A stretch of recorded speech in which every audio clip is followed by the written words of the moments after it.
This happened in the fall of 2019, right after I moved into my first house. It was a small place just outside of town, technically still within city limits, but it backed up to a stretch of woods and fields, which made it feel a lot more isolated than it probably was. I liked that. I grew up in a loud household with no privacy, so the idea of a quiet place with some space was exactly what I wanted. The house was cheap, which I chalked up to its age. It was built in the 1940s, small, simple, but solid. The backyard was huge, mostly unkempt grass and thorny bushes, and in the far corner, there was an old shed. You couldn't see much of it from the house since it was partly hidden by overgrown trees. The realtor mentioned it briefly during the walkthrough, saying something like, "Oh, that thing's been there forever, probably full of junk." I didn't think much of it at first. I moved in on a Saturday with help from two of my friends. After hauling in the last of the boxes, we grilled burgers, drank a couple of beers, and just sat out on the back steps as the sun dipped below the trees. It was nice. Peaceful. But something didn't feel totally right. Even that first night.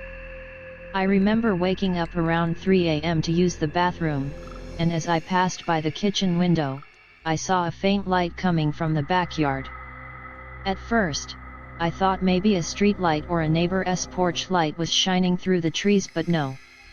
This was dimmer, more yellow, almost like the flicker of an old lantern. It was coming from the direction of the shed. I stood there for maybe 30 seconds just watching it, trying to convince myself it was a trick of the moonlight or my tired brain misfiring. But the longer I looked, the more convinced I became that it was real. I almost grabbed a flashlight to go check it out, but something stopped me. I don't know what. A gut feeling, I guess. The light was gone by the morning, and I tried to shrug it off as a weird dream or a hallucination from being overtired. A couple of days later, I finally decided to check out the shed. I walked out during the day, when everything felt less creepy, with the sun high in the sky and birds chirping in the trees. The shed looked like it hadn't been touched in decades. The paint was peeling, the wood cracked and bowed. The door was latched shut with a rusted padlock, but the latch itself was hanging loose like someone had forced it off long ago. I pushed the door open and stepped inside. It was dark, and it smelled like mildew and something else I couldn't quite place. Something metallic and faintly sour. There wasn't much inside. A few rotting tools, a sagging workbench, and shelves lined with old jars and cans. But what stood out to me was a large wooden chair in the center of the floor, facing the back wall. It looked completely out of place.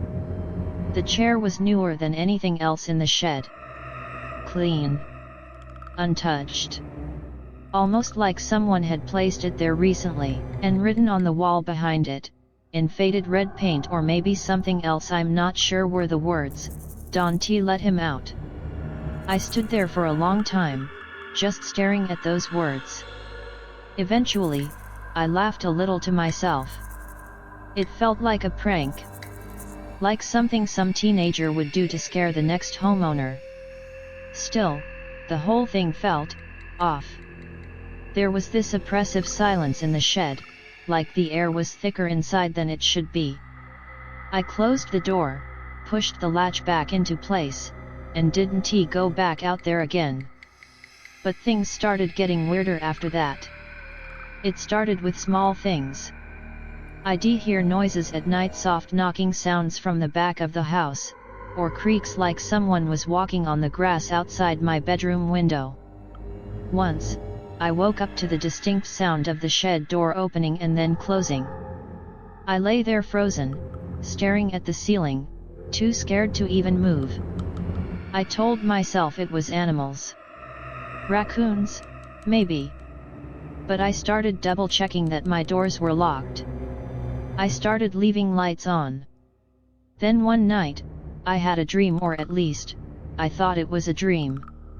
In it, I was lying in my bed, exactly as I had fallen asleep, when I heard a scratching noise from the backyard. I got up, walked to the window, and saw the shed door wide open. There was a man standing inside. Not moving. Just standing in the doorway, facing my house. I couldn't see his face. It was shadowed. But I could tell he was tall. Too tall. His head nearly touched the top of the shed's frame. I remember saying, "Who are you?" but I didn't hear my voice. And then I woke up. Except, when I checked the next morning, the shed door really was open. This became a pattern. The door would be closed, then open. Sometimes the chair would be facing a different direction. Once, I saw muddy footprints leading out of the shed and into the woods. I tried to convince myself it was kids messing with me. But no one ever left signs of actually entering my yard. No broken fence, no trampled grass, no sounds during the day. The final straw came about 3 weeks after I moved in. I had taken a day off work and was planning to just sleep in and do nothing. I was still in bed around 10 a.m. when I heard something heavy move out back. Not an animal. A thud. Followed by dragging. I sat up, heart pounding, and slowly moved to the back window. The shed door was open. The chair, the one that had always been inside, was now out in the grass, halfway between the shed and my house. Still facing the back wall of the shed. That was it for me. I didn't even go outside. I called a locksmith, changed every lock on the house, then called a friend with a truck and asked if I could crash at his place for a while. I was done. 2 days later, I went back to get more of my stuff. My friend came with me. In the daylight, the place didn't feel as threatening. We loaded up some boxes, and before we left, he said, "Hey, you wanna go check out that creepy shed you told me about?" I didn't want to, but I said okay. When we got there, the shed door was closed again. Latched, even. I know I hadn't done that. We opened it together. The chair was gone. The inside looked different. Cleaned, somehow. Like someone had been spending time in there. On the floor, we found a shoe print. A fresh one. But the weirdest part, scratched into the wood of the wall below where the painted words used to be, was something new. "He walks when you sleep." That night, I dreamed again. I was standing in the middle of my old backyard. It was pitch black. No stars. No moon. Just darkness. And then slow footsteps from behind me. When I turned around, I saw him again. The tall man. Closer this time. He raised his hand and pointed to me, then pointed toward the house. I woke up screaming. I never went back after that. Sold the place for a loss a few months later. I didn't even clean it out. I don't know what that thing was, or if it was ever just a thing. Maybe it was a spirit. Maybe it was some kind of entity trapped in the shed for years. Maybe someone let it out before me. Maybe I did, just by opening the door. All I know is this: some nights, even now, in my new place across town, I'll wake up to the sound of footsteps outside my window. And I'll see a tall shadow on the lawn. Just standing there. Watching. Waiting. I moved into the building in early October, not long after I took a job downtown. The apartment wasn't anything special, just a studio with thin walls and creaky floors, but it was cheap and close to work, which was all I cared about. The building itself was old. Not charming old. Just old. 5 stories tall. Rust-stained brick exterior. Mailboxes that jammed half the time, The kind of place where nobody really talks to their neighbors, and if you pass someone in the hallway, you both just sort of nod and move on. I lived on the 4th floor. From the moment I moved in, the elevator bothered me. It was one of those ancient cage-style elevators, the kind where the doors rattle and you can feel every jolt as it rises.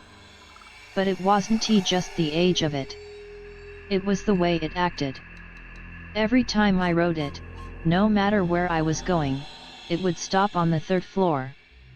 No one ever got on. No one ever got off. The first couple of times, I thought maybe someone on the 3rd floor was calling it and then changing their mind. But it kept happening.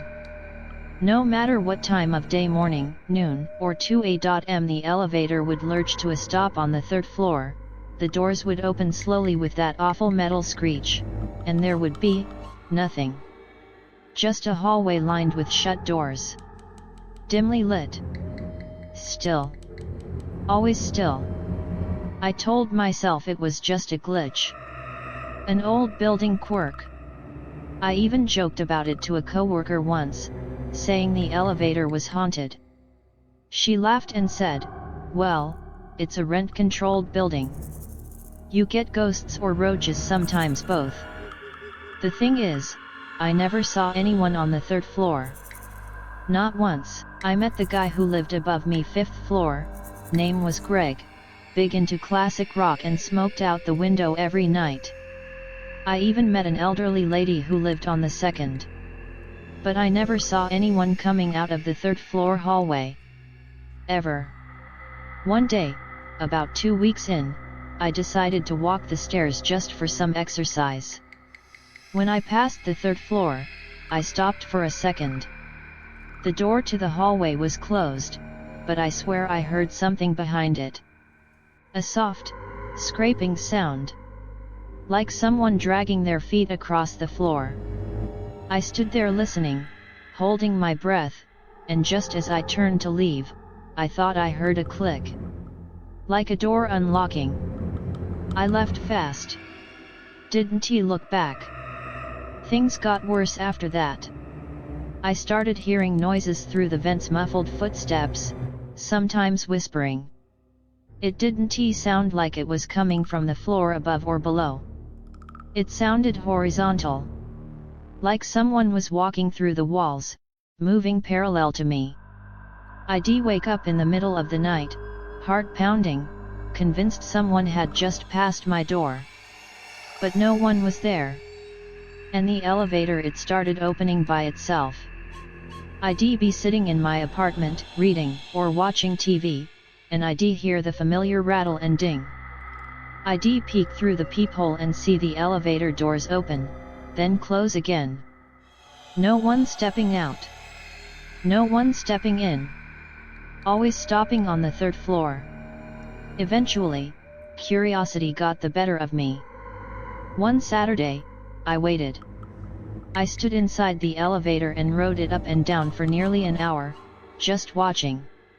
Sure enough, every single time, ding, 3rd floor. Doors open. Empty hallway. I brought a flashlight with me the last time it stopped there. The ceiling lights in that hallway always flickered and buzzed, and it was hard to see much past the first few doors. I stepped out, just a little, and shined the light down the length of the corridor. Something caught my eye. At the very end of the hallway, where it turned a corner, I saw something dark on the floor. I walked down slowly. The carpet felt damp under my feet. When I got closer, I realized it was a set of footprints. Wet footprints. Like someone had stepped out of the shower and walked barefoot down the hall. They weren't going toward any door. They were just there, leading to the corner and then disappearing around it. I didn't follow them. I turned and walked quickly back to the elevator and hit the close door button like my life depended on it. I didn't sleep well that night. The next few days were quiet. I didn't take the elevator anymore. I took the stairs, kept my head down, told myself I was just being paranoid. Maybe it was just one of the tenants having a weird habit. Maybe the footprints were from maintenance. But then, the dreams started. I started seeing a man. In my sleep. Tall, thin, always in shadow. He never spoke. He just stood there at the end of my hallway, or inside the elevator with me, or just outside my apartment door. Watching. Waiting. I'd wake up sweating, convinced he was still there. And then one night I wasn't dreaming. I was brushing my teeth, lights on, fully awake, when I heard the elevator ding. I froze. It was 2:17 a.m. I slowly walked to my door and looked through the peephole. The elevator doors were open, and someone was standing inside. A man.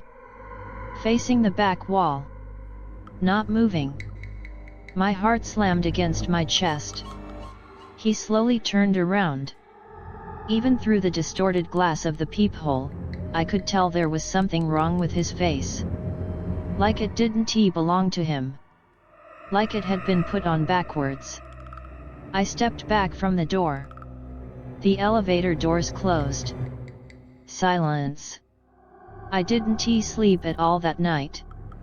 The next day, I emailed my landlord and asked about the third floor.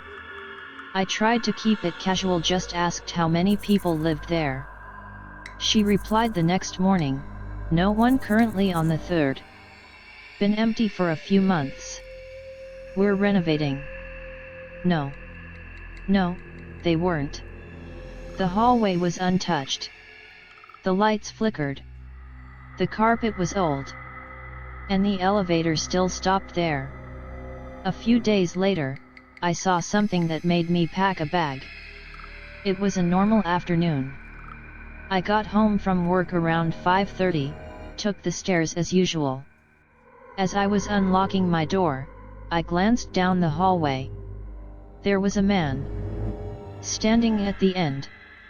Motionless. Facing me. The same height. The same build. I didn't even blink, I just shut the door, locked it, and backed away.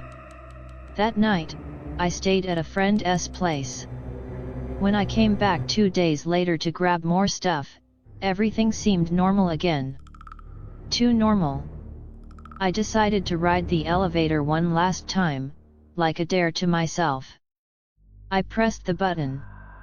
It opened. Empty. I stepped inside, hit 4. Ding. Third floor. Of course. The doors opened. And standing right outside facing the elevator was me. Not someone who looked like me. Me, same clothes. Same hair. Same face. Staring at me with a blank expression. Behind him, I saw the wet footprints again, stretching down the hall. He lifted his arm and pointed at my door. I hit the closed door button so fast I nearly broke my thumb. The door slid shut. I rode the elevator to the 5th floor, sprinted up to the roof, and called my friend to pick me up. I haven't been back since. I broke my lease, left most of my things, didn't even bother getting my deposit back. That building can keep it. Sometimes I still think about it, though. That hallway. That man. The way he pointed to my door. Like he was waiting for me to let him in. And sometimes on really quiet nights I dream of that elevator bell. Ding. And I know it's stopping on the 3rd floor. Again.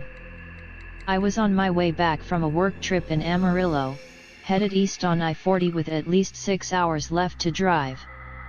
Around 10 p.m. the fatigue hit me like a wall. My eyes were dry, my brain foggy. I figured I'd find the next available place to crash for the night, didn't care if it was a dump, just needed a bed. That's when I saw the flickering sign on the side of the road, Ridgeway Motor Lodge vacancy. It looked like something out of a horror movie. One-story strip of rooms, all lined up in a long row, with a small office at the end and a vending machine out front that had probably been broken since 1995. But I was too tired to be picky. I parked and went into the office. The place reeked of cigarette smoke and cleaning chemicals. A thin, older man sat behind the counter, watching some late-night game show on a small TV. He barely looked at me. "Need a room," I said, pulling out my card. He reached under the counter and slid over an old-fashioned key on a plastic tag. 206 end of the row. I nodded. No ID check. No receipt. Just a key and silence. As I turned to go, he added, without looking up, "No smoking, no guests, and don't try to open 207. It's sealed." I froze for a second. "Sorry, what?" He looked at me now, his eyes tired. 207 next door to you. It's sealed. Just ignore it." I gave him a half nod and left. Probably just some old maintenance room or a damaged unit. Whatever. Room 206 was as basic as it gets: yellowish walls, stiff mattress, buzzing light over the bathroom mirror. But the sheets looked clean enough, and the AC worked. I showered, ate a bag of chips, and got in bed. I was asleep by 11:30. Sometime around 2 a.m. I woke up. Not because of a nightmare, or my phone. But because I heard screaming. Coming from next door. It wasn't too loud, almost muffled, like someone was yelling into a pillow, but it was definitely human. A woman's voice. High-pitched, panicked. Then a thud. Then silence. I sat up in bed, trying to process it. Maybe it was a TV, but the walls here were so thin I could hear my own breathing bounce off them. There hadn't been any sound when I checked in. And the old man had said no one was in 207. Another scream. I got up, pressed my ear to the wall. It was right on the other side. And it wasn't a TV. It was too real. Raw. Like someone begging. "Help. Please. Don't." Then a low voice. "Male." Too quiet to make out the words. Then another scream, louder this time, frantic, and something heavy hit the wall hard enough to shake the picture frame above my bed. I jumped back.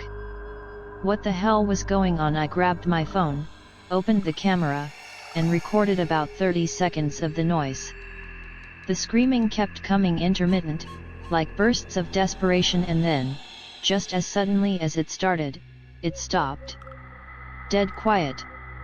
I didn't sleep the rest of the night. At 7 a.m. I went back to the office. The same man was behind the desk, sipping coffee like nothing happened. "Hey," I said, trying to sound calm, "there was a ton of noise last night in 207. Screaming. Like violent screaming." He didn't react. Just stared at me over his cup. "There's no one in 207, he said flatly. Then what the hell did I hear? He sighed, put down the cup. "I told you. That room's sealed. Been that way for years. Pipes busted. Floor's rotted out. No one's in there." I pulled out my phone and hit play. Nothing. The video played, but there was no sound. Just the grainy image of my room and complete silence. I checked the volume, scrubbed through the clip.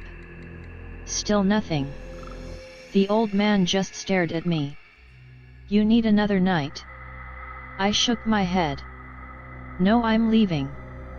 But I didn't. I should have gotten in my car and driven away. Instead, I sat outside my room in the warm morning light, staring at the door next to mine. 207. It looked like every other door. Same faded paint. Same rusty handle. No padlock. No caution tape. Just a regular motel door. But I couldn't shake the feeling. That scream. That thud. The voice. I leaned closer to the door and placed my hand on it. It was cold. Much colder than the morning air. And when I pressed my ear against the wood, I swear I could hear breathing. That night, I stayed again. I told myself it was to get more evidence. To prove I wasn't crazy. But deep down, I knew it was more than that. I had to know. The screaming started again 2:13 a.m. this time. Same voice. Same desperation. But now, I could make out more words. Please don't lock me in again. Please. A man's voice responded. Calm. Measured. Almost like a therapist. You need to calm down. This is part of your treatment. No, no, no. Don't close it, please. And then a blood-curdling scream, like her throat was tearing open. I couldn't take it anymore. I ran outside, around to the front office. Slammed my fist on the desk until the man came out from the back. You have to open 207. Someone's in there. He didn't speak for a long moment. Finally, he said, if I open that door, you won't like what you see. I'm serious. So am I. I grabbed the master key from the hook behind the desk and ran. He didn't stop me. Back in the hallway, heart pounding, I stood in front of 207. I could still hear her. Crying now. Soft. Defeated. My hand shook as I slid the key into the lock. I turned it. The knob resisted for a moment, then clicked. I opened the door. The room was pitch black. Not just dark void. Like the light didn't want to go in. The second the door creaked open, the crying stopped. I stood there, frozen. Then something moved. From the far corner of the room, a shape began to shift, rising, like it had been curled up and was now unfolding. A woman. Barefoot. Hair covering her face. In a torn hospital gown. She stepped forward once, and I saw her feet were backwards. Twisted. My entire body locked up. She looked up. Her face, there was no skin. Just wet, glistening muscle and blinking eyes that moved too quickly. And then she screamed. It hit me like a physical force, louder than anything I'd ever heard. My ears rang. My knees buckled. The lights in the hallway burst. I stumbled back, slammed the door shut, and collapsed on the floor, gasping for air. The screaming stopped instantly. I don't remember getting back to my car. Next thing I knew, it was morning, and I was parked at a gas station 5 miles down the road. I checked the motel online. No listings. No reviews. Nothing. When I drove back that afternoon out of some twisted need for confirmation, the motel was gone. Just an empty lot, weeds. Broken asphalt. No building. No sign. Nothing. I asked around the town nearby. An old guy at a diner said, Ridgeway, that place burned down in '96. Electrical fire. Killed a nurse and one of the patients from the mental ward they converted into rooms. He didn't say which room it was. But I know. And now some nights when I'm driving late and tired, I swear I hear it again. That scream. From just behind the next off-ramp sign. And sometimes I see a flickering neon light in the distance that wasn't there a second ago. Vacancy. I bought the house in late spring, just after my divorce was finalized. It was a small one-story place out in the suburbs, nothing fancy, but it had a quiet charm. White siding, faded green shutters, and a patchy backyard that probably hadn't been mowed in months. I was just looking for a reset. Somewhere I could breathe again. Somewhere quiet. And for the first couple weeks, it was perfect. I'd wake up to the sound of birds, drink my coffee by the kitchen window, and fall asleep with the windows open, letting in that warm May breeze. The air felt clean out here. Like I'd finally escaped something. But then the noise started. It was subtle at first, just a soft rustling, like something shifting beneath the kitchen sink. I figured it was a loose pipe, or maybe mice. The house was old, after all. I opened the cabinet beneath the sink, expecting to find a chewed-up rag or a leaky valve. Nothing. Just cleaning supplies. An old sponge. Stillness. I didn't think much of it. Until the next night. I had just finished washing the dishes. The house was quiet. I stood there for a second, staring out the window over the sink, watching the trees in the backyard sway gently under the moonlight. That's when I heard it again. A whisper. Faint. Barely audible. Coming from beneath the sink. I froze, turned off the faucet, and leaned in closer. It sounded like words. Repeating. Not in English. Slow and rhythmic, like a chant. Almost like a prayer. My skin prickled. I dropped to my knees, opened the cabinet, and the moment I did, the whispering stopped. Dead silent. I waited. Nothing. I felt stupid. Maybe I was just overtired. Maybe the drain was making weird noises. Still, it unsettled me. Enough that the next day, I bought a cheap voice recorder and set it inside the cabinet before bed. Just to see. I hit record, closed the doors, and left it overnight. The next morning, I pressed play. At first, all I heard was silence. Then the occasional creak of the house, the hum of the refrigerator. Then, just past the 2-hour mark, it began. A low, guttural voice. Not quite a whisper, more like breathing with intention. Rhythmic. Foreign. I couldn't understand the language, but it had a pattern. Like someone repeating a dark lullaby. Over and over. Same phrases. Same cadence. There was no emotion in the voice. It was flat. Mechanical. Then at 2:46 a.m. the voice changed. It became louder. Urgent. Faster. And then something else. A second voice. Higher. Fragile. Crying. Like a child. Please don't. It said. Please not again. Then silence. The recording ended. I stared at the recorder for a long time. I couldn't move. I wanted to believe it was a prank. That someone nearby was playing a sick joke. But I lived on a dead-end road, surrounded by empty lots and retired neighbors. I hadn't even given out my new address yet. That night, I didn't sleep. I left every light on. I kept the recorder in my hand like it was a weapon. But I couldn't bring myself to play it again.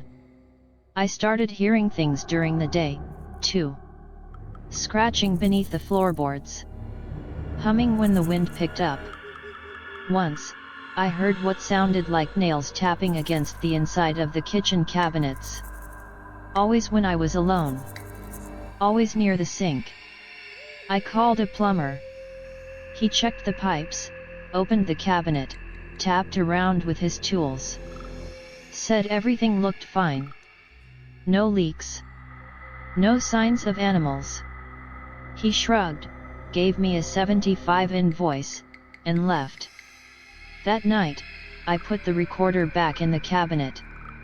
And this time, I stayed up to listen live. I sat on the floor, back against the refrigerator, flashlight in hand. Midnight passed. Then 1 a.m. Then, at 2:12, the whispering returned. Louder now. Almost like it knew I was listening. I leaned forward. The cabinet doors rattled. Just once. A subtle, deliberate knock from the inside. I nearly dropped the flashlight. I reached forward, trembling, and opened the doors. Silence. But something was different. The back of the cabinet looked deeper. The wood paneling didn't look the same. I grabbed the flashlight, leaned in, and knocked on the back wall.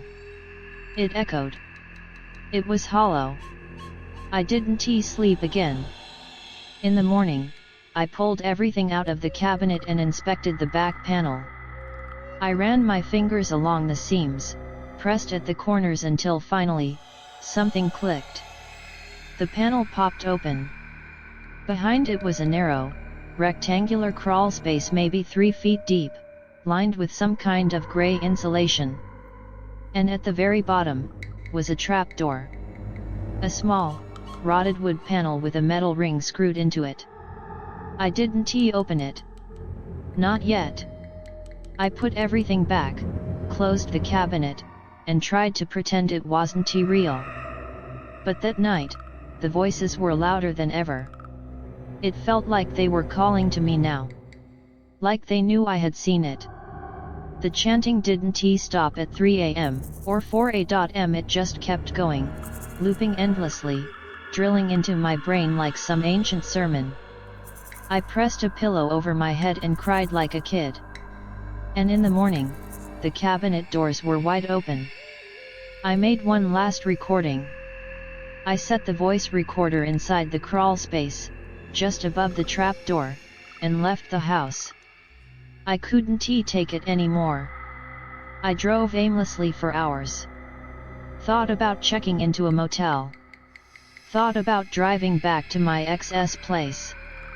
Thought about selling the damn house. When I returned that night, the kitchen lights were off. But the recorder was back on the table. I didn't put it there. My hands shook as I pressed play. This time, the voices weren't whispering. They were singing. Dozens of voices, layered over one another. Low. Ritualistic. Like a choir of the damned. I couldn't make out the words, but the sound made my skin crawl. Like my DNA was rejecting it. And then footsteps. Creaking, slow, coming from within the recording. And finally a knock. 3 times.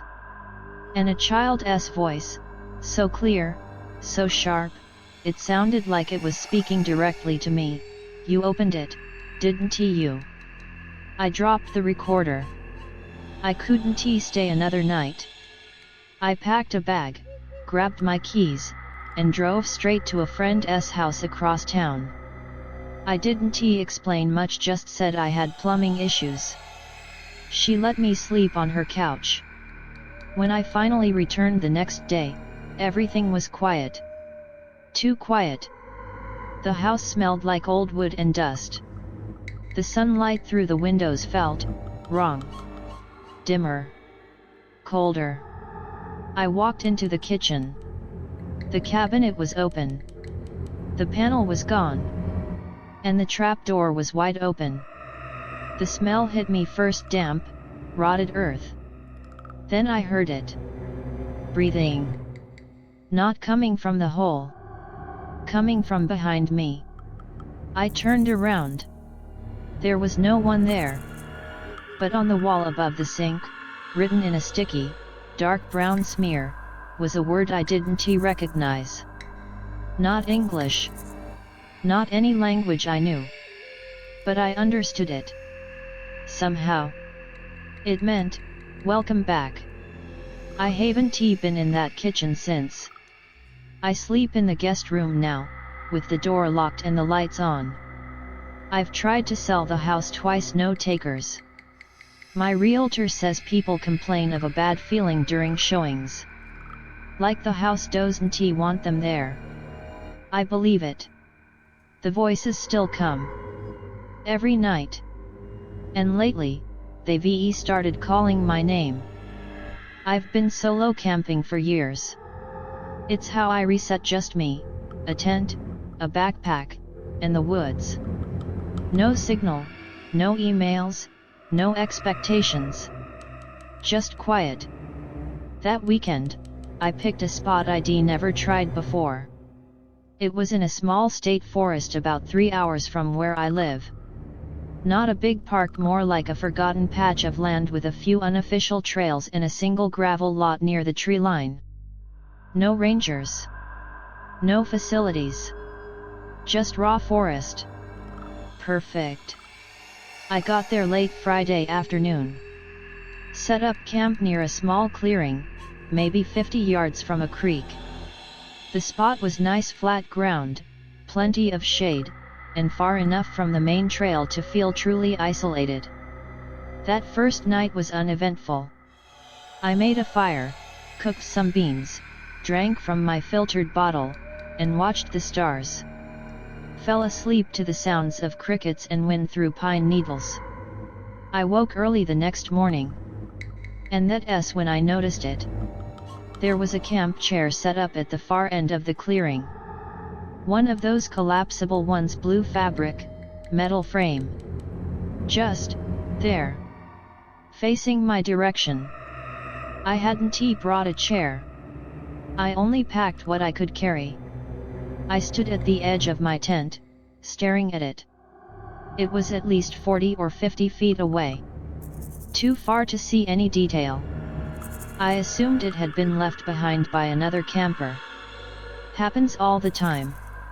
I told myself I'd pack it out when I left. But something about it felt off. It was too perfectly placed directly across from my tent, angled just so. Like someone had been sitting there. Watching. That night, I couldn't relax.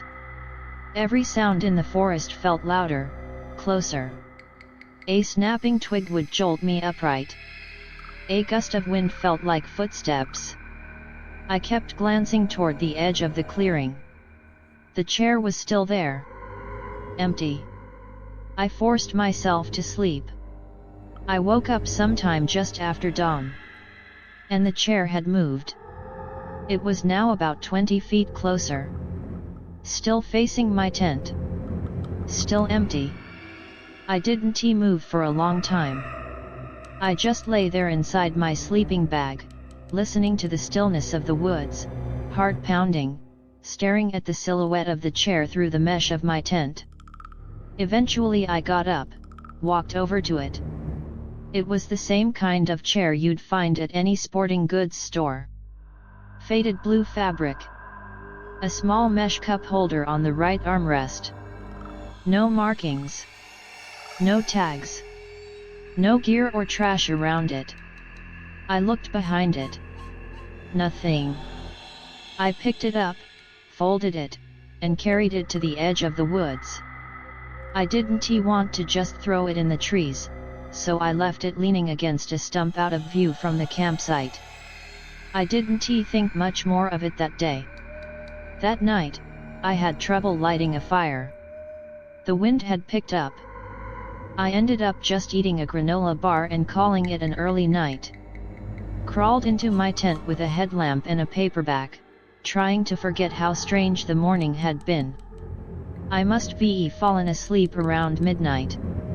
At 3:19 a.m. I woke up. Not from a sound. From a feeling. Like someone was watching me. The forest was silent. Not quiet silent, dead silent, no wind. No bugs. No rustling. I reached over, unzipped the tent flap just enough to peek out. The chair was back, closer. Now just 10 feet from the tent. Still facing me. Still empty. I almost threw up. I turned on my headlamp and shined it toward the chair. Nothing moved. No tracks. No sign of anyone. But I knew I hadn't brought it back. I didn't sleep the rest of the night. At first light, I packed up my things. Rolled up the tent, stuffed my sleeping bag, threw everything into my pack. I didn't even eat. I left the chair where it was. Didn't touch it. Just walked back to the trail with the sun barely over the horizon and didn't look back. But here's the thing. When I got to the parking area, my car was untouched, windows fine, everything normal. I opened the trunk and tossed my bag in. And there, sitting next to my driver's door, was the chair. Unfolded. Facing the driver's seat. I don't know how I made it home.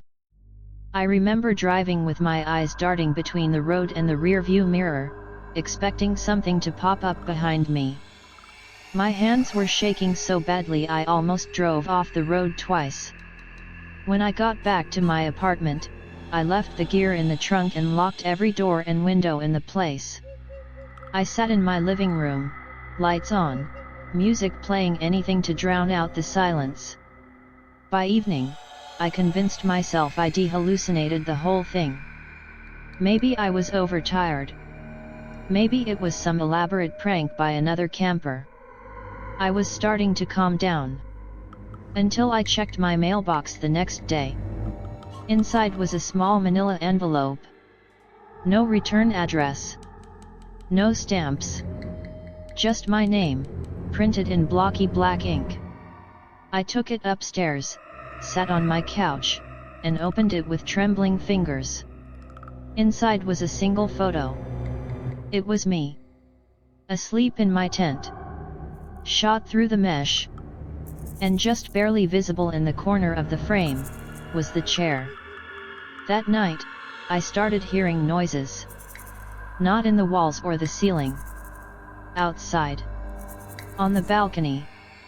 A soft scraping, like metal legs dragging on concrete. I live on the 3rd floor. I peeked through the blinds. Nothing there. But the next morning, on the balcony just outside my sliding door, I found a fresh mark. A curved impression, like something heavy had been placed there. And then moved. The chair hasn't shown up again. Not physically. But sometimes, I'll be walking down the street and I'll pass a porch with one on it, blue, folded open, facing the house. And I'll feel this chill, like something's staring back at me. And when I close my eyes at night, I see it again. 10 feet away. Still. Waiting. And behind it, just out of focus, I swear I can see someone sitting in it now. Watching. Smiling. I rented the storage unit on a whim. My apartment was getting too cluttered, boxes of books I never opened, my ex's old kitchen stuff I couldn't bring myself to throw away, and random electronics I kept just in case. I figured I'd do a clean out, toss the least used things into a storage unit, and maybe, just maybe, finally feel like I had space to breathe again. The facility was only 10 minutes from my place. A generic concrete complex behind a chain-link fence with a keypad gate and rows of identical red roll-up doors. Nothing special.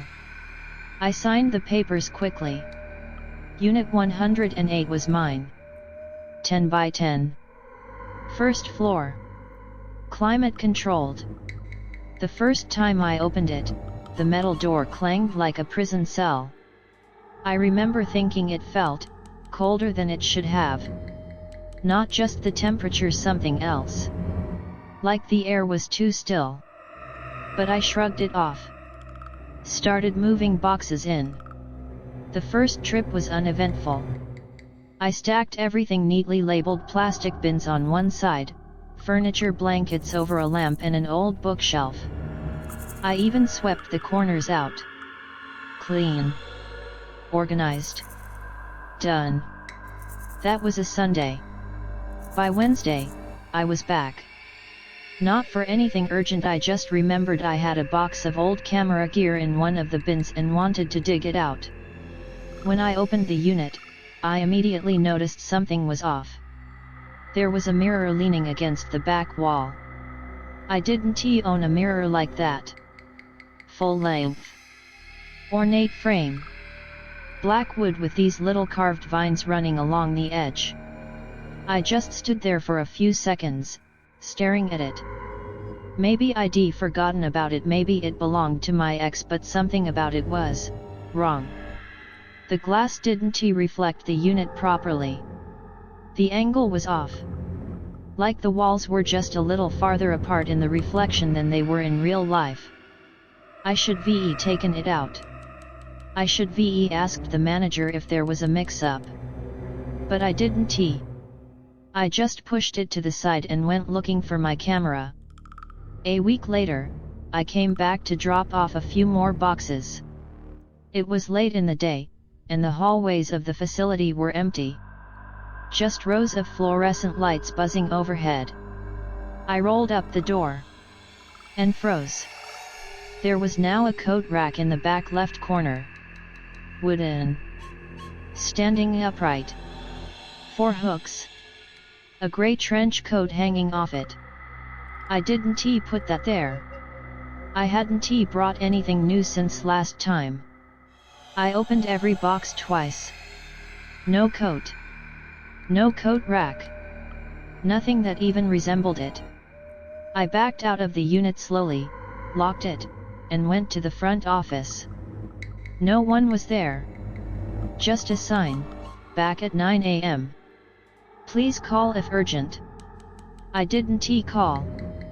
That night, I couldn't sleep. I kept thinking about the mirror. The way it didn't reflect right. I pulled out my phone and scrolled through the photos from my first move-in day. I had taken a few shots of the inside, mostly for insurance. In the earliest photo, the unit was empty, just my things. No mirror. No coat rack. Nothing strange. But in the most recent one, the one from just before I left on Wednesday, the mirror was there, and so was something else. In the reflection, just barely visible in the corner. A man. Standing behind me. I went back the next morning. Broad daylight. Cars in the lot, staff in the office. It made me feel a little safer. I asked the woman at the front desk if anyone had access to my unit. She tapped a few things on her keyboard, then shook her head. Just you. No secondary keys requested. And no entry logs except for your code. Are there cameras? I asked. She nodded. We keep footage for 30 days. I asked to see it. She told me she'd need a manager's approval, and he wouldn't be in until Monday. I didn't wait. I went back to Unit 108, unlocked the door, and opened it slowly. This time, there were photos on the back wall. Dozens of them, taped up haphazardly, covering the concrete like a shrine.